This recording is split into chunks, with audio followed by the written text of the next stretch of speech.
नमस्कार. आपण पाहता जनसेवा न्यूज. मी मुख्य संपादक गणेश यमजलवाड. हिंगोली मतदार संघातील माका पार्टीचे उमेदवार कॉम्रेड विजय गाबणे साहेब यांच्या प्रचारार्थ साई मंगल कार्यालय इस्लापूर येथे वेगवेगळे भाषणे झाली. ते पुढील प्रमाणे. नवीन कार्यकर्त्याला ही गोष्ट माहीत असली पाहिजे की या ठिकाणी हिंगोली मतदारसंघात आपण BSPला पाठिंबा दिला, बहुजन समाज पार्टीला त्या हत्ती निशाणी होती. आणि त्याच वेळेस उत्तमराव आठवलेसारखे दिग्गज उमेदवार उभे होते. दिग्गज अशा उमेदवार मंत्री राहिलेले, अनेक वेळा खासदार राहिलेले आणि ज्यांचे पाण्यापुढे खोल असलेले असे उमेदवार उभे होते. त्यावेळेस सुद्धा आपलं ज्या ज्या तांड्यामध्ये काम आहे त्या सगळ्या तांड्यामध्ये हत्ती लावत गेले आपल्या लोकांनी. एवढं आपण मला विजयदादा साक्षीदार या गोष्टीला कोटंबा तांड्यामध्ये हत्तीचं मतदान त्यावेळेस जातपात बघून नाही, राजकीय भूमिका बघून, पक्ष बघून एवढी बांधिलकी आपल्या मतदारसंघामध्ये आहे. आणि म्हणून चिंतेचं काहीच कारण नाही. आपण फाईटमध्ये आहोत, बाजू आपल्याला पुढे न्यायची. आणि आता आपली सगळ्यात कमजोरी कोणती होती? आपल्याकडे घरचं खाऊन कार्यकर्ते कामा नाही. दुसऱ्या पक्षामध्ये पैसे द्यावं लागतात तर काम कार्यकर्ता घराच्या बाहेर पाय टाकतो. आपल्या घरामध्ये जेवण करून काम करणारे कार्यकर्ते. आपल्याला पण पैसे कशासाठी पाहिजे? आपली कमजोर बाजू कुठे आहे? आर्थिक. तिथे तर गाड्या घोड्या एवढा मोठा मतदारसंघ आहे, तर ती सगळी आर्थिक बाजू जी आहे ते राज्यातल्या सगळ्यात अंतर सांभाळली. मार्क्सवादी तो पक्ष राज्यातून निधी जमा करून आपल्याला देत आहे.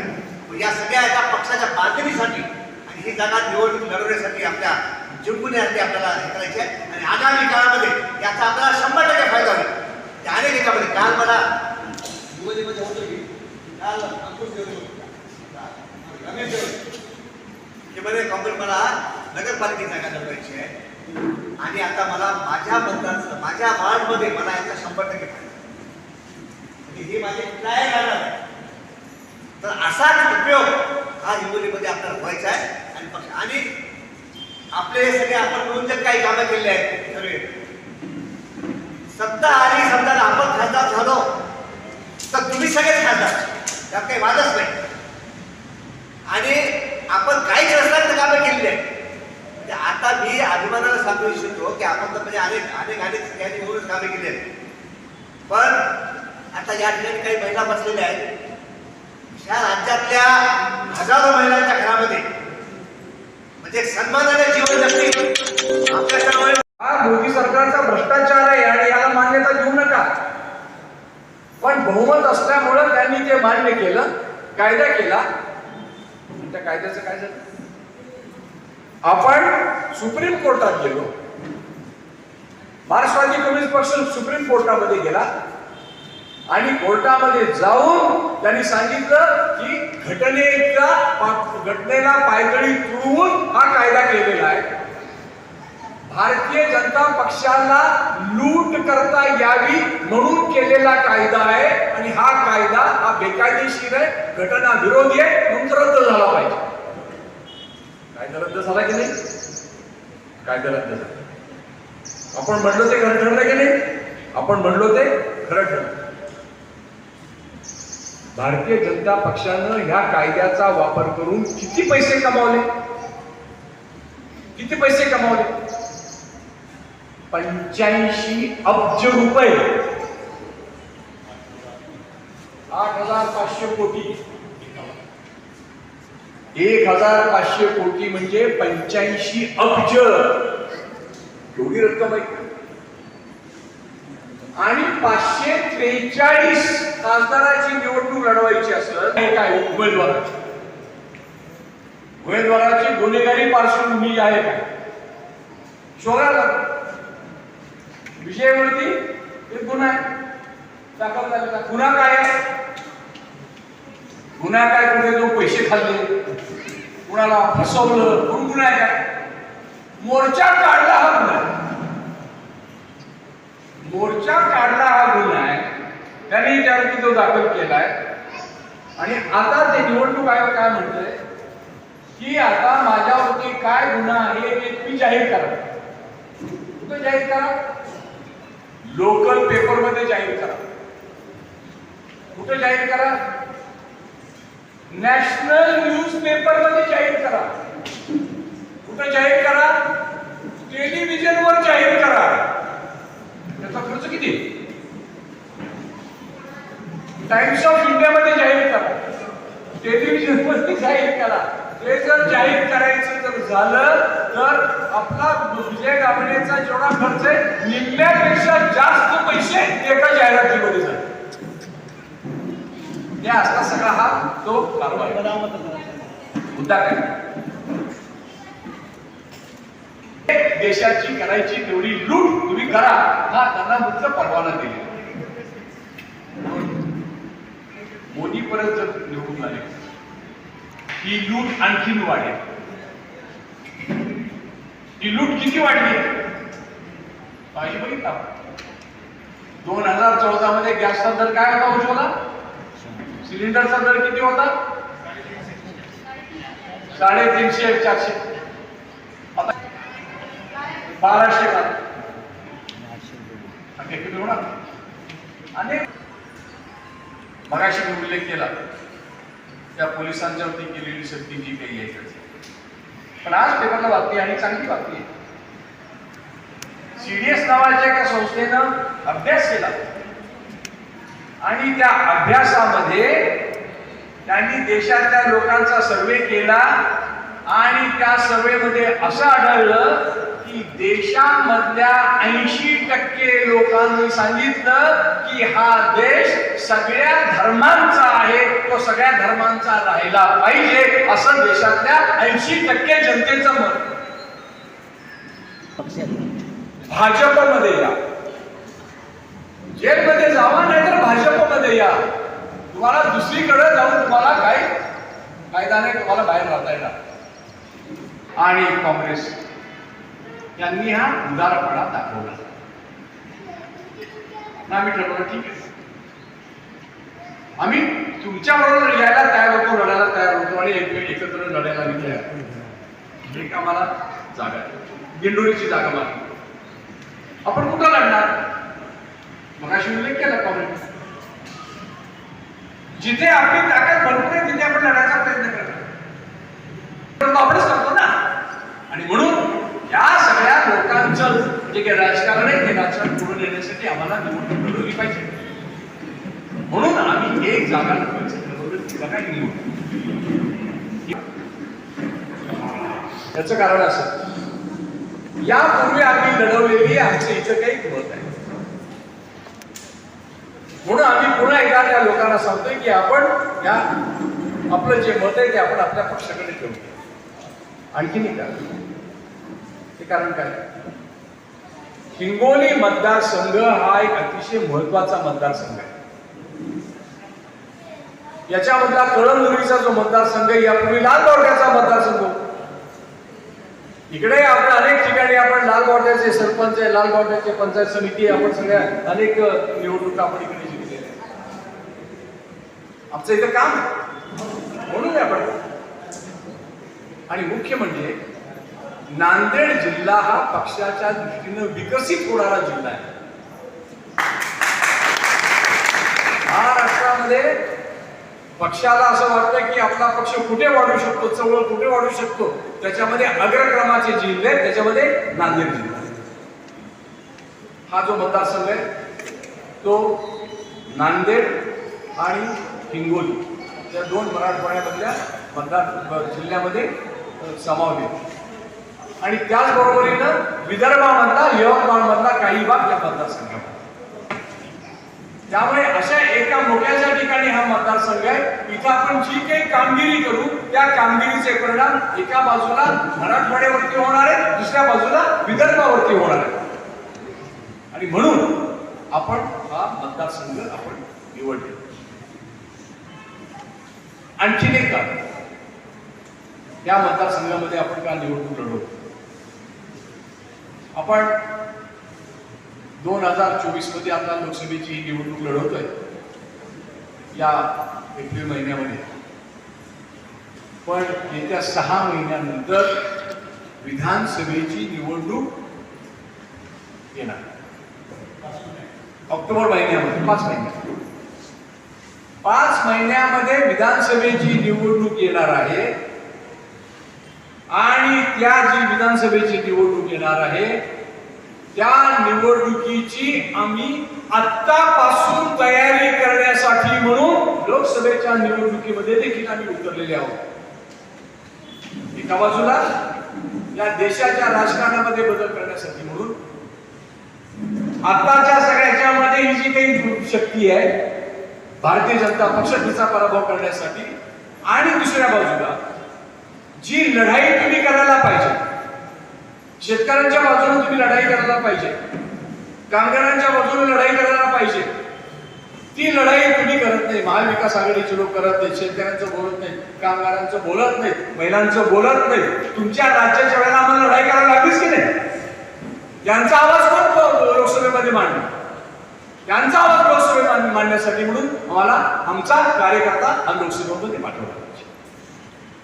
म्हणून आपण ही लढाई या मतदारसंघामध्ये आपण लढतोय. यासाठी आपण हिंगोली मतदारसंघामध्ये पक्षाच्या वतीनं उमेदवार आपण दिलेला आहे आणि आपण आता हे काम चालू झालं. पुढचं आपल्याला नियोजन ते लोकांना कळलं पाहिजे. महागाई का वाढते ते लोकांना कळलं पाहिजे. शिक्षणाचं काय चाललेलं आहे ते लोकांना कळलं पाहिजे. बेरोजगारी किती वाढली आहे ते लोकांना कळलं पाहिजे. शेतीमालाला भाव का मिळाला पाहिजे ते लोकांना कळलं पाहिजे. मनरेगामध्ये लोकांना काम का मिळालं पाहिजे, त्याचं वेतन का वाढलं पाहिजे ते लोकांना कळलं पाहिजे. महिलांची परिस्थिती काय आहे, महिलांच्या बद्दल भारतीय जनता पक्षाचा दृष्टिकोन काय आहे ते लोकांना कळलं पाहिजे. हे सगळं आपण या अंकांच्या मध्ये छापून ठेवले. हे मुद्दे आहेत. आपण काय केलं पाहिजे? प्रत्येकाने हा अंक आता इथून जाताना घेऊन गेला पाहिजे. आपल्याला देण्यासाठीच अंक आणलेले. आपण कार्यकर्ते आहोत. 2 अंक आहेत, ते अंक आपण घेऊन जायचं आणि ते अंक आपण सर्व कार्यकर्त्यांनी स्वतः ते मुद्दे वाचायचे आणि ते मुद्दे घेऊन आपण प्रचार करायचा. ज्यावेळेला पत्रकं छापली जातील त्यावेळेला पत्रकं घेऊन आपण लोकांच्या मध्ये जाऊ. गेल्यानंतर ते पत्रक देतात. शेतकरी असेल शेतीबद्दल बोला, तरुण असेल रोजगाराबद्दल बोला, महिला असेल महिला अत्याचाराबद्दल बोला, अंगणवाडी सेविका असेल अंगणवाडीबद्दल आपण जे म्हणलेले ते तिला सांगा. निवडणुकीमध्ये केवळ मत मागायचं नसतं, निवडणुकीमध्ये लोकांचं मत बनवायचं देखील असतं. आणि लोकांचं एकदा मत बनलं की लोक तुम्हाला सोडत नाही. कारण आपण विचारानं लढाई करतो, लोकांना आपण सक्षम करतो. आपण विजय गावडेंना मत का टाकायचं? आपण लाल बावट्याला मत का टाकायचं? कारण ज्या वेळेला आपण त्यांना मत टाकतो, ज्या लाल बावट्याला मत टाकतो, विळा हातवण्यात आल्याला मत टाकतो, त्यावेळेला ताकद त्या केवळ उमेदवाराची वाढत नाही, त्या पक्षाची वाढत नाही, त्यांना मत देणाऱ्या जनतेची ताकद वाढते. म्हणून हे मत आपण आपल्याला टाकलेलं मत असतं. इथं प्रत्येक जण उमेदवार आहे आणि मला अभिमानाने सांगावं वाटतं, मला 2 गोष्टीचं बरं वाटतं.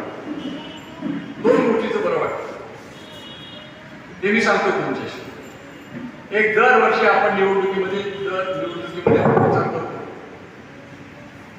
माझं मत कोल्हापुरात. कोल्हापूरमध्ये मला कुणाला मतदान करावं लागणार? निवडतोय ते म्हणतात पहिले आप पहिले आप पहिले आप. मी काय माझ्यासाठी मी लढवत नाही, पक्षासाठी जे असेल ते आपण लढवलं.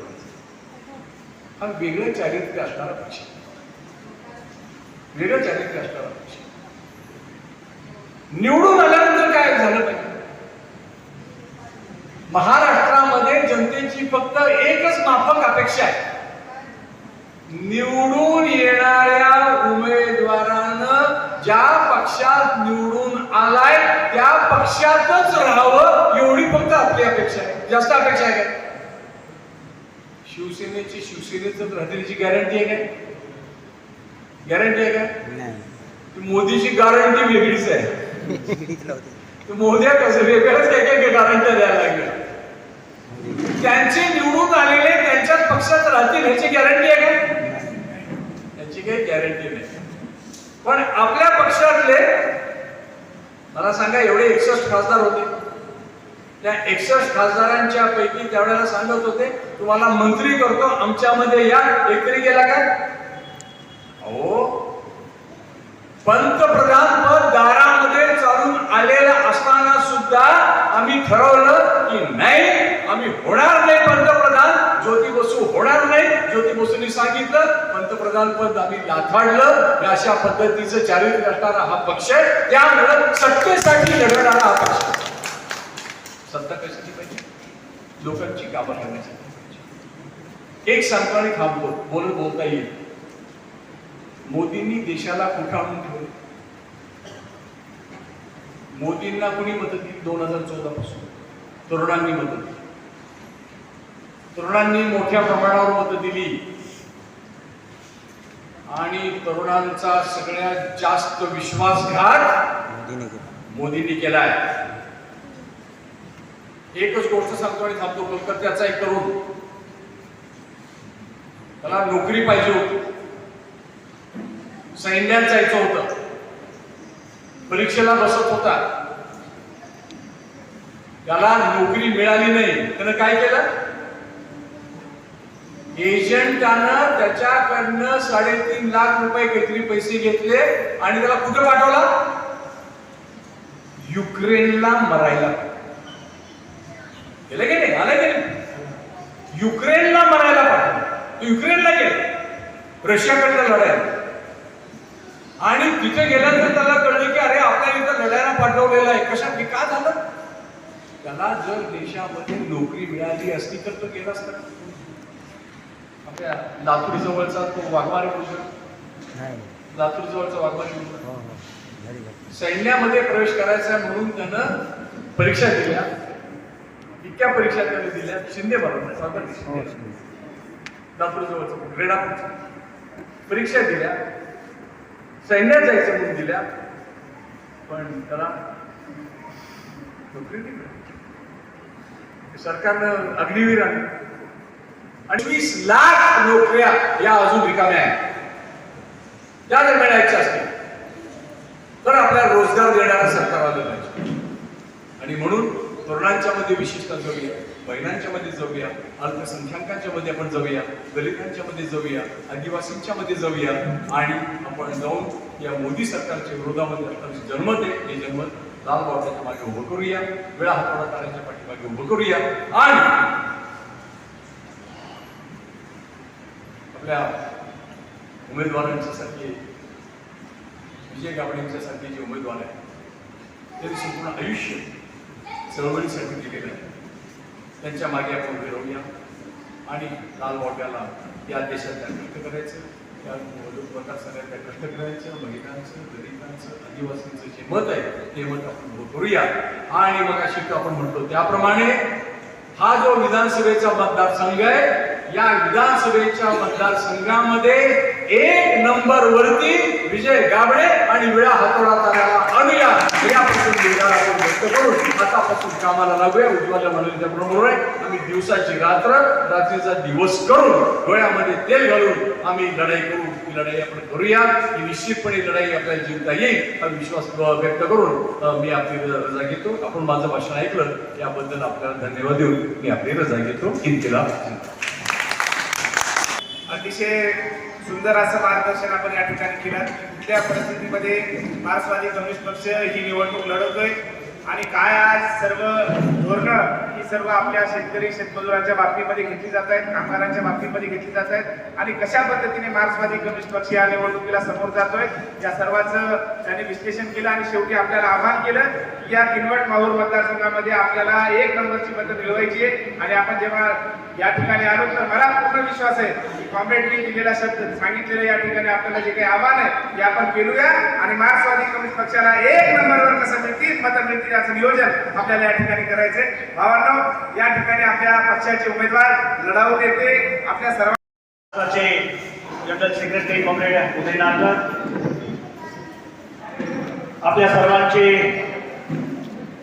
17 लाख मतदार असलेले हिंगोली लोकसभा मतदारसंघाचे आपल्या पक्षाचे उमेदवार कॉम्रेड विजय गावणे, आपले सर्व सन्मानित जिल्हा कमिटीचे नेते, तालुका कमिटीचे सर्व नेते, आपल्या 2 मित्र पक्षाचे फॉरवर्ड ब्लॉकचे नेते, आपला अनिश खान जे ढाणकीचे आहेत, जुने आपले मित्र आहेत, त्यांनी या ठिकाणी ढाणकी सांभाळण्यासाठी आलेले आहेत. सोबतच कॉम्रेड दाजीबा पाटील, कॉम्रेड सुभाष जाधव यांच्यासोबत राहिलेले, त्यांना आमदार केलेले, ते सुद्धा या ठिकाणी आपल्यासोबत आहेत. आपल्या भागातले नेहमीच शेतकऱ्यांच्या लढाईमध्ये आपल्या खांद्याला खांदा लावून नेहमीच लढणारे सुरेशदादा करेवाड या ठिकाणी आपल्याला अगदी पहाडासारखं पाठिंबा देण्यासाठी आपल्या स्टेजवर आहेत. तेव्हा आपल्या सर्वांचा उपसरपंच, आपल्या दिपलानेक तांड्याचे माजी सरपंच आणि त्यांचे सर्व सहकारी, आदिवासींचे नेते कॉम्रेड शिशराव, शेवटच्या क्षणी सुद्धा कामगार आणि शेतकऱ्याचा लाल बावटा, त्याचा विळाने हातोडा हा घेऊनच या जगाचा निरोप घेत असतो. आणि म्हणून सगळे जुने आणि नवीन कार्यकर्त्यांचा मेळावा या ठिकाणी होता. आता हळूहळू सगळे लोक गेले. धानोरा तांड्याचे आमचे नाईक या ठिकाणी आलेले आहेत का? आमचे नाही गेले धानोरा तांड्याचे आहेत ना? चला. तेव्हा आमच्या बुरकरवाडीच्या आल्याचा खून कोणी केला लोकांना माहिती नसतं, वाचत नाही, आणि म्हणून दुश्मनांचीच आपण मग कळत नकळत गुलामी करतो. भावांनो, महात्मा गांधींचा खून करणारा नथुराम गोडसे हे भारतीय जनता पक्ष RSSचा नेता होता. आज त्यांना आदर्श नरेंद्र मोदी मानतो, RSS मानतो. नीट लक्षात घ्या, 1946 ते 47च्या दरम्यान जेव्हा हंगामी सरकार या देशात बनलं, तेव्हा बंगालमध्ये, जम्मू काश्मीरमध्ये मुस्लिम लीग सोबत कोणी तडजोड केली, कोणी सरकार बनवली? RSSच्या लोकांनी केलं, BJPच्या लोकांनी केलं, आणि समग्र हिंदुस्थानच्या स्वातंत्र्याच्या लढाईमध्ये गद्दारी कोणी केली हे आमच्या शेतकऱ्याच्या, कामगाराच्या, दलिताच्या पोराला ज्या दिवशी माहीत होईल, आमची माणसं स्वर्ग आभाळत नाही, जमिनीवर आणण्याशिवाय राहणार नाही, हा दुर्दम्य आशावाद सुद्धा आपल्याला या ठिकाणी बाळगणं गरजेचं. भावांनो, आणि म्हणून या ठिकाणी इंग्रजांची चमचेगिरी केली, इंग्रजांना मदत केली. आज ते राष्ट्रभक्त झाले. कसे राष्ट्रभक्त झाले? नकली राष्ट्रभक्त. नकली का म्हणतो? 47ला संविधान तयार झालं, संविधानिक राष्ट्रवाद आपला तयार झाला. त्या देशातल्या शेवटचा माणसाचा राष्ट्रवाद, संविधानाने मंजूर केलेला राष्ट्रवाद, ज्याच्यामध्ये नागरिक म्हणून सर्वांना बरोबरीचा अधिकार आपल्याला मिळालेला आहे. त्या संविधानिक राष्ट्रवादाला गाडून त्यांचा हिंदुत्व राष्ट्रवाद आणण्यासाठी 400 खासदाराची मागणी करतोय नरेंद्र मोदींनी. लक्षात घ्या भावांनो, नरेंद्र मोदी आणि अमित शहा या भारताच्या स्वातंत्र्यासाठी आता घंटांत आहे. संविधान ते बदलणार आहे. मताचा अधिकार आपण वापरलोच नाही 78 वर्ष. म्हणून शेतकऱ्याचाही राज्य आला नाही, दलिताचाही आला नाही, कामगाराचाही आला नाही, झोपडीवाल्यांचाही आला नाही. आता ते मताचा अधिकारही काढून घेणार आहे. शेवटची कदाचित इलेक्शन असेल. भावांनो, नीट लक्षात घ्या.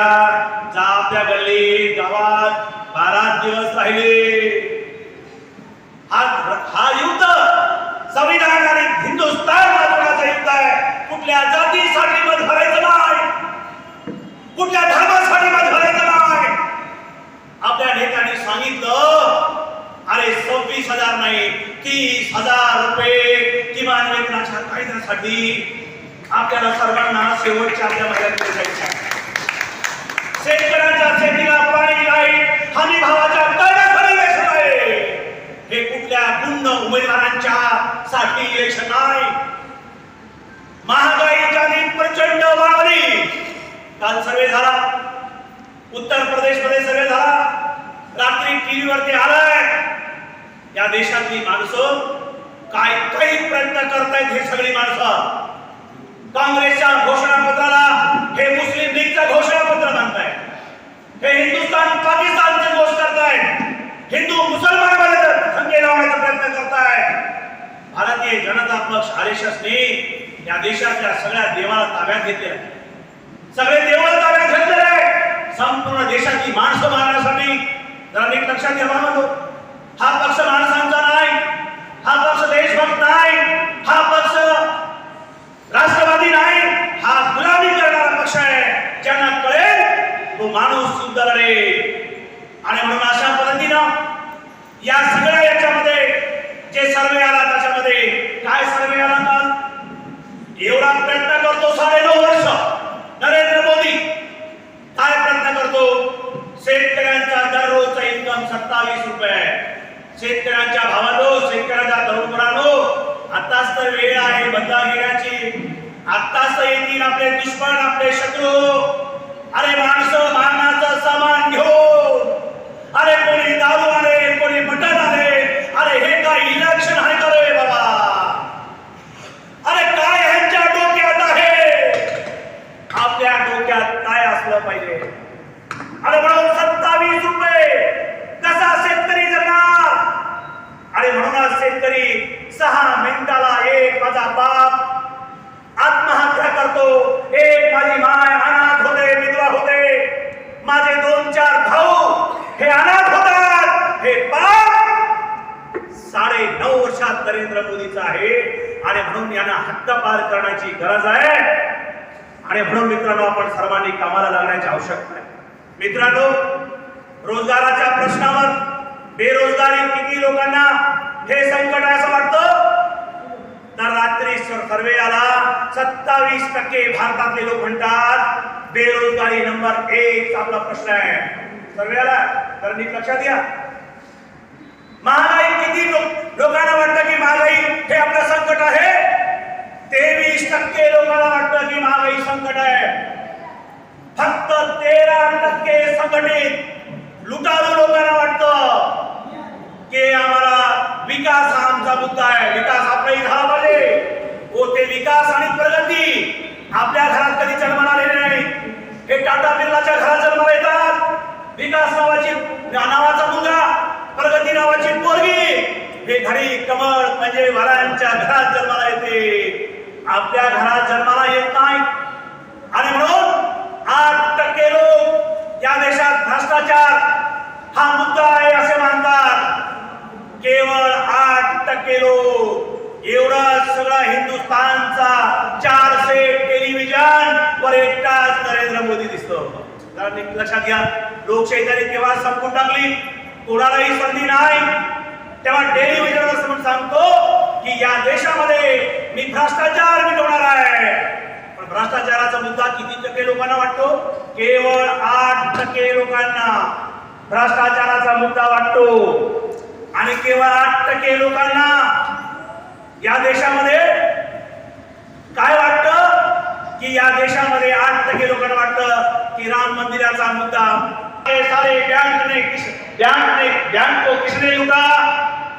ये नेशनल करप्ट पार्टी NCP, ये अजित पवार और शरद पवार पूरे महाराष्ट्र के दुश्मन है. आणि म्हणून 72,000 कोटी रुपयाचा घोटाळा अजित पवारांना केलं म्हणून आपल्या देशाचे पंतप्रधान सगळ्या देशाला सांगितलंय. आणि 3 दिवसानंतर नरेंद्र मोदी धमकी दिली. नरेंद्र मोदीच्या सरकारमध्ये जाऊन अजित पवार मुख्यमंत्री उपमुख्यमंत्री झाले. 72,000 कोटी कुठं गेले. बोल की रे नरेंद्र मोदी साहेब.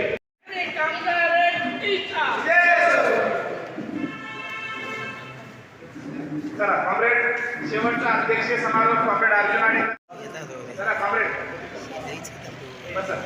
धन्यवाद सर्व आपल्या आशावर. या सभेमधून जे की प्रश्न आणि ज्या समस्या आहे सामान्य जनतेच्या, गोरगरिबाच्या, दलिताच्या, रोजगाराच्या किंवा अंगणवाडी सेविका असेल किंवा आशा वर्कर असेल किंवा बेरोजगारीचा प्रश्न असेल, रोजगार हमी योजनेचे प्रश्न असेल, शेतकऱ्याच्या अडचणी असेल किंवा रोज मजुरीच्या अडचणी असेल, या प्रत्येक प्रश्नावर आम्ही लढत असतो. आणि या जनसामान्याचे जे प्रश्न आहेत, हे प्रश्न जे की समस्या जैसे की तशीच है, अशी ही या भाषणामधून ही भावना व्यक्त झालेली आहे. आणि त्यामुळे खरोखरच आम्ही जरी तुम्ही निवडून दिलो तर आम्ही खासदार नाही, तुम्ही खासदार, अशा प्रकारे उमेदवार कॉम्रेड विजय गाभणे साहेब यांनी रोखठोक भाषणामध्ये आपली प्रतिक्रिया व्यक्त केलेली आहे. खरोखरच आणि त्यानंतर प्राध्यापक डॉक्टर कॉम्रेड नारळकर साहेब यांनी खरोखरच आपल्या विचारसरणीतून जनसामान्याची जी भावना आहे, जे जनसामान्याचे दुःख आहे, जनसामान्याचे जे विचार आहेत, ते खरोखरच आपल्या भाषणशैलीमध्ये त्यांनी व्यक्त केली भावना.